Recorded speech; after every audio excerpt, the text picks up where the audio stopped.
सो भाई लोग फाइनली ये ईयर खत्म हो चुका है और इस साल में तो as a United fan positivity कुछ हुआ नहीं। एक सिर्फ एफए कप जीते हम लोग और बाकी तो पूरा नेगेटिविटी, बहुत सारा एक्सपीरियंस हम लोगों ने देखा और अभी भी देख रहे। कल के मैच में जाते जाते भी हम लोगों ने हार ही देखा और बहुत सारे रिकॉर्ड टूटे। थोड़ा बहुत कॉन्टेक्स्ट दे देते। देखो थंबनेल से आपको एक कॉन्टेक्स्ट तो समझ में आ ही रहा है कि 3 मैचेस हो गए, 270 मिनट्स हमारे ये हट्टे कट्टे खिलाड़ी, बहुत हाई पेमेंट जिनको मिलता है, ये लोग खेले हैं और 270 मिनट में भैया कोई गोल हम लोगों ने स्कोर नहीं किया है। बॉर्नमूथ बताओ, उसके बाद वुल्व्स एंड उसके बाद न्यूकासल यूनाइटेड, मतलब इस 3 में से 2 हम लोगों ने होम गेम खेला है। तो आप समझ ही रहे हो किस लेवल का कॉन्फिडेंस या फिर किस लेवल का ऑरा है हमारे टीम में। ये तो पहला पॉइंट है। दूसरा पॉइंट ये है कि बैक टू बैक हम लोग 4 लॉसेस लिए, टॉटनहम एंड उसके बाद ये 3 प्रीमियर लीग के मैचेस और भी कुछ रिकॉर्ड ब्रेक किए। देखो साल का आखिरी दिन है तो रिकॉर्ड ब्रेक करना तो जायज है। तो कुछ रिकॉर्ड्स, कुछ कॉन्टेक्स्ट में बोलता हूं, एक भी पॉजिटिव रिकॉर्ड नहीं है, मतलब आशाएं मत लगाना भाई, पॉजिटिव रिकॉर्ड कुछ बताएंगे। देखो पहला चीज है कि 1963, मतलब भैया बहुत सालों बाद, मतलब 1963 जब Matt Busby, sir Matt Busby हमारे मैनेजर थे, तब के टाइम में बैक टू बैक होम में हम लोग 3 मैच बैक टू बैक हारे नहीं थे, लेकिन ये रिकॉर्ड हम लोगों ने तोड़ दिया है। सेकेंड रिकॉर्ड क्या है, 1962 के बाद एक महीने में 5 लॉस हम लोगों ने लिया है, मतलब दिसंबर महीने में हम लोग 5 लॉस लिया है, जो 1962 के बाद हम लोगों ने इस रिकॉर्ड का भी चूर चूर कर दिया है। उसके बाद क्या है, 1989 के बाद ईयर के एंड में 1989, मतलब 21st सेंचुरी नहीं भैया, पुराने रिकॉर्ड तोड़ने हम लोगों को। 1989 के बाद हम लोगों ने पहली बार ईयर के एंड में 14th पोजीशन में भैया फिनिश किया है।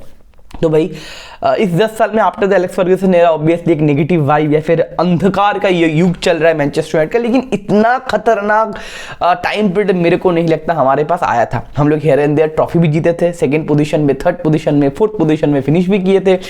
यूरोप में हम लोग यूरोपा भी जीते, 2 एफए कप भी जीते। तो हियर एंड देयर हम लोग थे, मतलब टॉप 4 के अराउंड हम लोग थे। यूसीएल में हम लोग आते हैं जाते, लेकिन 14th पोजीशन, मतलब कुछ गड़बड़ हो गया। तो भाई रेलीगेशन बैटल इप्सविच टाउन और वुल्व्स के साथ हम लोग को रेलीगेशन बैटल झेलना है या फिर रेलीगेशन बैटल हम लोग झेल रहे हैं। तो ये है टोटल मामला। That is the lowest point जो मैंने देखा। मैं इतने सालों से मैनचेस्टर यूनाइटेड को फॉलो कर रहा हूं, ये इससे ज्यादा मैं लोएस्ट पॉइंट अभी तक देखा नहीं हूं। तो ये हो गया भैया रिकॉर्ड ब्रेकिंग नाइट्स का रिकॉर्ड्स। अब आते कॉन्टेक्स्ट में, अब आते मैच में। देखो रूबेन अमराम से पूछा गया कि क्या है, क्या चल रहा है, तो रूबेन अमराम एक पॉजिटिव चीज बताया कि बहुत सारे लोग बोल रहे कि भी रूबेन अमराम के ना देखना चाहिए कि अपना फिलोसफी या फिर अपना जो टैक्टिक्स या फिर अपना जो आइडिया है जो चल नहीं रहा है। हमारे पास उस तरीके का प्लेयर नहीं है, हमारे पास फिजिकल प्लेयर है, हमारे पास हाई इंटेंसिटी प्लेयर नहीं है। तो थोड़ा प्रैग्मेटिक होना चाहिए रूबेन अमराम को, थोड़ा अपना साइकोलॉजी छोड़ के एक नॉर्मल न्यूट्रल प्रैग्मेटिक आइडियोलॉजी अपनाना चाहिए। लेकिन रूबेन अमराम ये बोलते मेरे भाई, मेरे को पैसा देके ये मैनेजमेंट मेरे को यहाँ पे लेके आया है मेरा सिस्टम इनपुट करने के लिए, मेरा सिस्टम चेंज करने के लिए नहीं।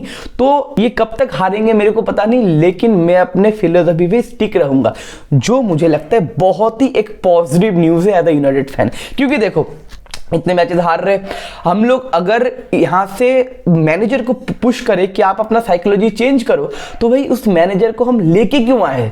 मतलब हमारे पास जितने सारे प्लेयर्स है, वो प्लेयर न्यू साइकोलॉजी में अगर फिट नहीं हो रहे तो उनको भाई बाहर का रास्ता दिखाओ। तो बार बार भैया मैनेजर यहाँ पे आके सेक्रीफाइस करते थे, बार बार यहाँ पे मैनेजर आके अपना प्लेइंग स्टाइल चेंज करते थे, लेकिन प्लेयर्स को हम लोग प्रेशर नहीं करते थे कि तुम लोग हरामजादो अपना प्लेइंग स्टाइल चेंज करो, आप लोग एडप्ट करो। लेकिन पहली बार रूबेन अमरीम या फिर पहली बार हमारा कोई मैनेजर बोलते हुए इट्स माय वे और फकिंग हाईवे, ऐसा ही चलता रहेगा 10 12 15 20 जितना भी लॉस हो, लेकिन मेरा साइकोलॉजी या फिर मेरा फिलोसफी या फिर मेरा सिस्टम या फिर मेरा प्लेइंग स्टाइल ऐसा ही होगा, आप लोगों को अडॉप्ट करना पड़ेगा। That is the positive point. यहाँ पे आप देख लो, यहाँ से और भी चीज क्लियर हो गया कि भाई हम लोग और भी मैच हारने वाले हैं।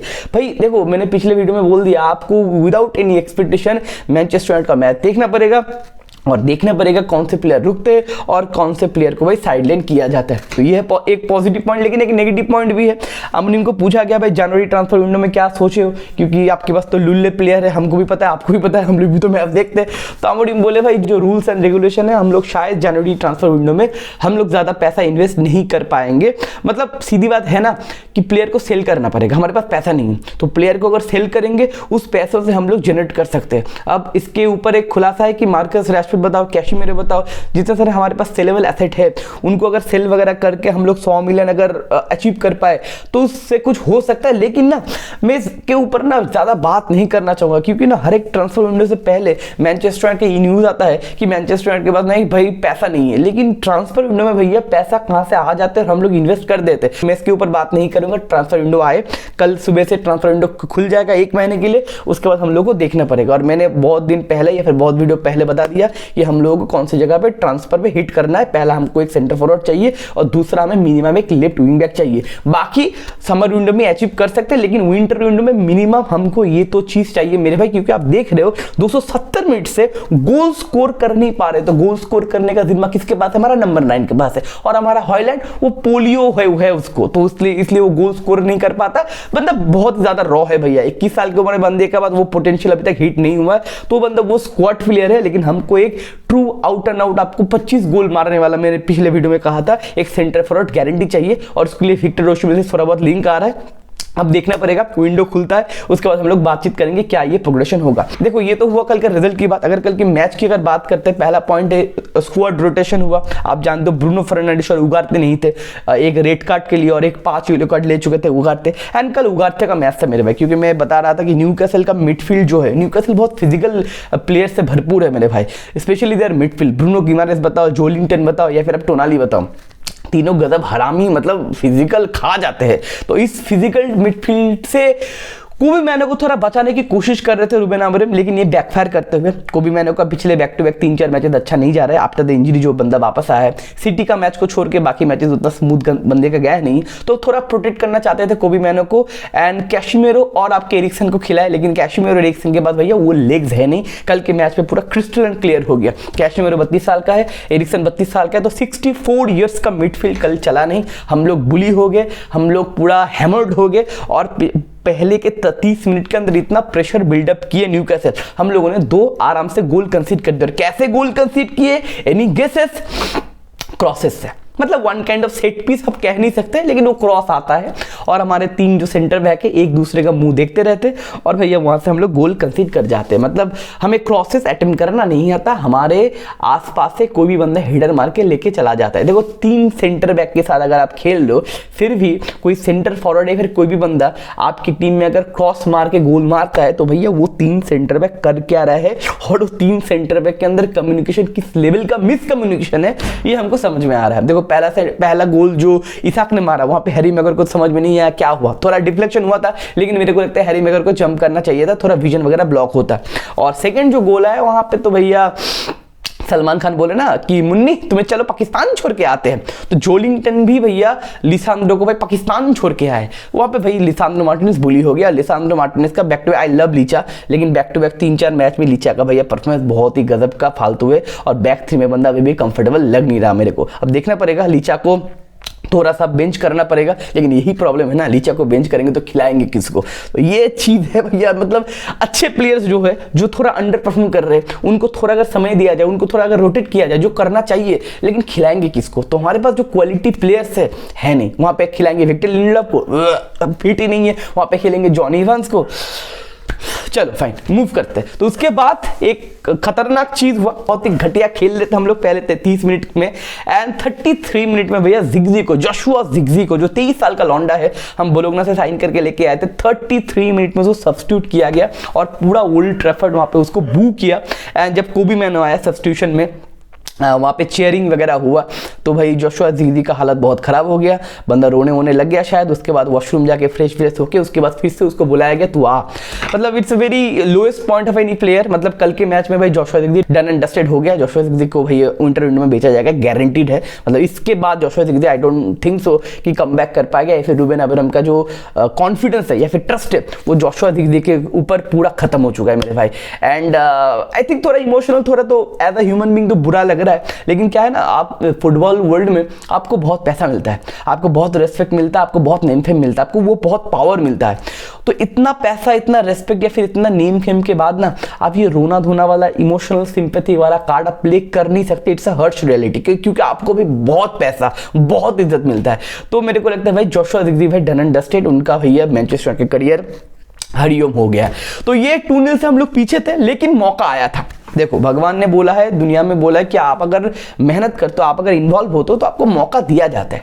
लेकिन प्रॉब्लम ये कि उस मौके को आप बरी करोगे कि नहीं। देखो 45 मिनट्स होने से पहले एक मौका आया था हमारे पास, आमाद ने कैशिमेरो को स्क्वायर किया था बॉल, लेकिन कैशिमेरो ने बोला भैया आज गोल मारने का मूड नहीं है, फिर से हम लोग फाइनल थर्ड में हक दिए।